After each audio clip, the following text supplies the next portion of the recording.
Terve!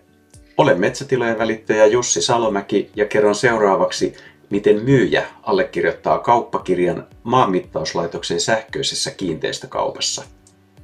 Kaikki alkaa siitä, kun saat Maanmittauslaitokselta sähköpostin ja klikkaat kiinteistöasiat.fi-linkkiä. Kiinteistövarannan palvelun etusivulla kirjaudut sisään pankkitunnuksillasi ja klikkaa sen jälkeen saapuneen luovutuskirjan kohdalla. Kun kauppakirja allekirjoitetaan sähköisesti, voit edetä ihan rauhassa omaan tahtiisi.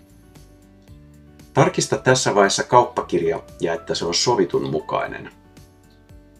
Tarkistamisen jälkeen klikkaa Vastaanota asiakirja.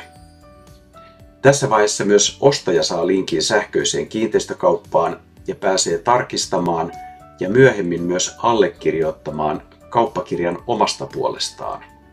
Huomaa, että lainhuuto- ja asiointimaksun suorittaa ostaja.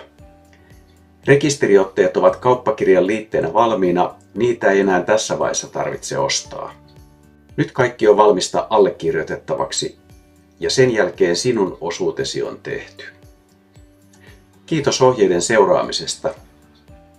Voit kysyä minulta mitä tahansa sähköistä kiinteistökaupasta soittamalla numerooni 029 70 31 05 20. Hei hei!